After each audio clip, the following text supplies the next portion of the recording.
प्रभु जी सदा है कृपा हम पे बनाए रखना। प्रभु जी सदा है कृपा हम पे बनाए रखना। जो रास्ता सही हो, जो रास्ता सही हो, उस पे चलाए रखना। कृपा बनाए रखना, कृपा बनाए रखना। प्रभु जी सदा है कृपा हम पे बनाए रखना। प्रभु जी सदा है कृपा हम पे बनाए रखना। जो रास्ता सही हो, जो रास्ता सही हो, उस पे चला ही रखना। कृपा बनाए रखना, कृपा बनाए रखना। प्रभु जी सदा है कृपा हम पे बनाए रखना। प्रभु जी सदा है कृपा हम पे बनाए रखना। Hi all. So this is the chorus to a song that I gravitated towards for some reason within the last few days. And when I looked up the meaning of the song and stuff, the essence of it is basically asking the creator of the universe to bless us and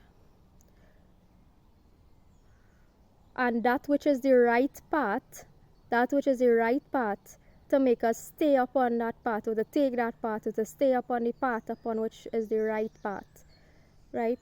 To stay upon the right path. And as the verses go on, one of the verses says that although we may have lost everything, our jobs, if we were to lose our home, right? If we were to lose anything in this life, right? Our friends, family, whatever, right? Even if we were to lose everything, right? At least we would still have the code of conduct, the right code of conduct and honor remaining with us. We would still have the code of conduct or honor remaining with us, right? So, welcome to Co-Creating Your Reality, where we are talking about the law of attraction, the true law of attraction, right? Whereby we attract that which we deserve and desire into our lives through aligning with and teaching the spiritual laws of the universe. And also, I am doing a crash course in sociology, right? Teaching the sociology that which sociology was intended to do, which is to bring about change lives through change in self, change lives through change in self, right? Because as micro-sociology would say, that our day-to-day interactions, how we interact on a day-to-day, how we act and interact and react on a day-to-day basis, right, can influence or provide signs, symbols, right, all these things through signs and symbols, how we interact through signs, symbols, and our day-to-day interactions, right, have an ability to influence the social structures or to change social structures or to just influence change, right? So we were discussing the sociology of education, and as you all realize, this form of sociology or this way of my teaching is not anything like the mainstream education system, right? I am here to teach the things that school doesn't teach, right? I'm teaching right now. This crash course in sociology is really about true education and teaching the things that that we don't learn in the mainstream academic system, right? So in this third session on the sociology of education, I wish to talk about the topic of care, right? Care. Care, which is CARE, right? Which is a principle upon which all education should be built, right? All education, just like how all education, I said in the first video that in sociology of education that all education, moral education should be the bedrock of all other education that comes after it, right? But why moral education, right? Why should we socialize our children into moral education or to teach moral education, right? What's the basis of this and why, right? The basis of teaching, if you asking why, what's the purpose of this? Why take this action? Why do this? Why do that? Why restrict myself from this behavior, right? We have one life to live. Just enjoy it. Like, if this is your philosophy in life and you want to know why should I abide by natural law? Why should I abide by spiritual law, right? What is even God, right? Did God really lay down these laws that I need to follow? Well, what's the purpose of following moral law? What's the basis of following spiritual law? Is out of a deep and genuine care. And this is not a care. This care, as I would have said, or love, right? It goes even beyond love, because people have a skewed concept of love anyhow, right? So I rather not use the word love. So this concept of care transcends caring for immediate people, like your immediate family, friends, relatives, loved ones, and so on. This care that I'm referring to is actually a universal care that is from which all things are created. A universal care which drives creation, right? A care which drives the force of creation itself, right? So it generates, is a care that generates or produces or creates, is a care. So like how, just like in families and so on, we care for our families, so we go out to work to provide for our families, right? Or so we think, that it is out of care and love that we go out to perform our jobs or duties, to take care of our family. And so we might go to a job that we know is wrong, right? We go to a job we know is wrong, right? But we still go to that job because we need to take care of our immediate family, right? We need to feed or provide for our immediate family, right? So this brings up the topic again as what is really moral, because is it right or wrong that I work for an immoral job to feed my family?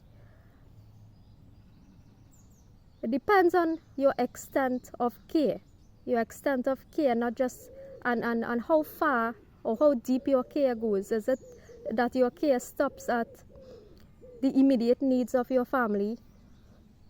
Is it that your care stops at the immediate needs of your family and to hell with everybody else, to hell with the rest of the world now, right? That you are willing to contribute to the larger systems of injustice in order so that you would provide for your family. Well, this is the real deal about it, right? If it is that you decide to not participate in these larger systems of injustice and not have fear about where the next meal is going to come from, where this is going to come from, where that is going to come from, right? Your needs will in fact be met, right? Your needs will be met, and this is a fact, right? That if you place universal care in front of the need for selfish care, and selfish care in this instance I'll define as care for yourself only, right? Care for your taking action that involves your care for yourself only, which is a vain care, which is a selfish care, or even care for simply your friends and family, the ones closest to you, and to hell with the rest of the world. Selfish care, right? So you could go back to the video where I talk about love, what is love, right? And it's the same principles that I'm basing this on. Now, we don't learn these kind of things in school. We don't learn what is care, how to care, right? We learn that we must go to school, get an education, get qualifications, and apply for a job, right? Education feeds into the workplace, right? Get a job so that we provide for our family, and then the whole cycle continues again. Those children go to school, get a job, create a family, and feed into the whole cycle again, right? How do we end this cycle, and how do we stop this cycle of the same repetitive shit over and over and over and over, right? And not only repeating it, but complaining about the system, inculcating our children into the same system we hated, we complained about. What's the point of that?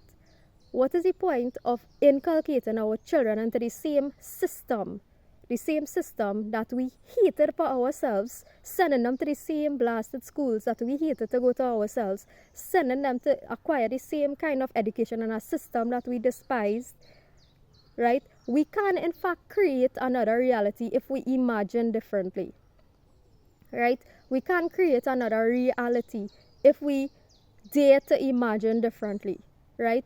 So, personal experience again. I decided to talk to my date, right? Because he decided that he was taking action, and he started taking action in the right direction, right? So, we were talking, and we were like talking about future and stuff, and he was kind of wary about we were talking about our goals and what we want. So I was telling him that, hey, if I were to have a child in the future, I think I would rather to be a stay-at-home mom, or if not a stay-at-home mom, probably a work-from-home mom or something like that, right?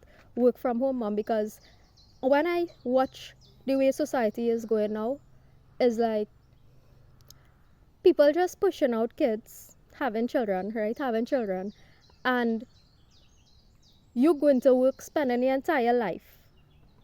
Mothers going to work, spending their entire lives at the workplace. Grandparents seeing the children, or babysitters or relatives seeing the children, right? How are you getting the opportunity to enjoy that childhood period? And not only to enjoy that childhood period with the child, but to teach the child the proper, or socialize the child into proper education, into real education, and not have the iPads and the TV and the whatever is the new technological gadgets to supervise the child, instead of someone socializing the child, rather than having these technological gadgets socializing the child, right? Or supervising the child, right? So I was saying that I rather, at this point in my life, if we were to have a child or so, I would rather be a stay-at-home mom or a work-from-home mom or something like that, so that I would have that opportunity to grow that relationship, right? Now, one of the things that came up was, can we afford to do that, right? Can we afford to do that? Right, so I said that I am not worried about these things anymore, right? I'm not worried about these things anymore, because I believe that once you do the right thing, right? Once as you do the right thing, the universe will always have a way, or make a way, right? And the universe might make multiple ways, right? And we decide which way we want to go, right? Once we embark on the right path, right? So I am not worried or concerned anymore. I used to be. I used to have endless anxieties over these things when I sat down and think about it, and my mind would be going in circles. What about my future? What about my, anxiety is about thinking about it, overthinking about your future, right? Like how depression is caused by thinking about your past, right? Depression is caused by overthinking about past issues, past traumas, and so on, right? Anxiety is caused by overthinking about the future, and there was a time that I suffered both. deeply, right? There was a time that I suffered both. Now I suffer from none, right? And major part of this reason is because I decided to come here and talk, right? Talk one, and not just talk, but talk sense, which is talking the yamas and the niyamas, talking about the part, the God part, and not only talking. The good thing or the interesting thing about teaching spiritual law is that you have to by force align with it, right?